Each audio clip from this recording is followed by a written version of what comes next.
ഇന്ന് രാവിലെ ചെമ്മീൻ പുളിയും പരിപ്പും കൂടി കറി വെച്ചു കേട്ടോ. അപ്പോൾ അതിന് ഞാൻ ഇത്തിരി പരിപ്പെടുത്ത് മാറ്റി വെച്ചിട്ട് കുറച്ച് തേങ്ങയും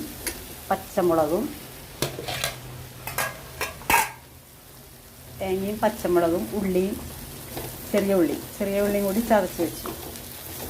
അതിന് ശേഷം നമ്മൾ കടുക് വറുത്തു, ഉഴുന്നുപരിപ്പ്, കടുക് ഇത്രയും കടുക് വറുത്തിട്ട് നമ്മൾ ആ പരിപ്പ്, ഞാൻ ചെമ്മീൻ പുളി ഞാൻ പറഞ്ഞില്ലേ പരിപ്പിട്ട് വെച്ചു തന്നു. അപ്പോൾ അതിന് കുറച്ച് പരിപ്പെടുത്ത് മാറ്റി വെച്ചിട്ടുണ്ടായിരുന്നല്ലേ, ആ പരിപ്പ് ഇതിലേക്ക് ഇട്ടു. പിന്നെ തേങ്ങ പച്ചമുളക് കടുക് വറുത്തതിന് ശേഷം തേങ്ങ പച്ചമുളക് ചെറിയ ഉള്ളി ചതച്ചത് അതിലേക്ക് ഇട്ട് ഒന്ന് വഴറ്റിയിട്ട് ആ പച്ചമണം മാറി കഴിയുമ്പോൾ ഈ പരിപ്പ് ഇട്ടു. എന്നിട്ട് അത് കഴിഞ്ഞതിന് ശേഷം നമ്മൾ ഇത്തിരി മുരിങ്ങയിലയും കൂടി ഇതിലേക്ക് ഇട്ടാം കേട്ടോ.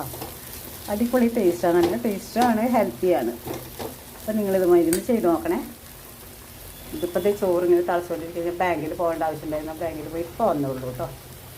അപ്പോൾ ഇതാ ഇന്നത്തെ നമ്മുടെ മെനു ആണ്. ചെമ്മീൻ പുളി പരിപ്പിട്ട് വെച്ചതാട്ടോ.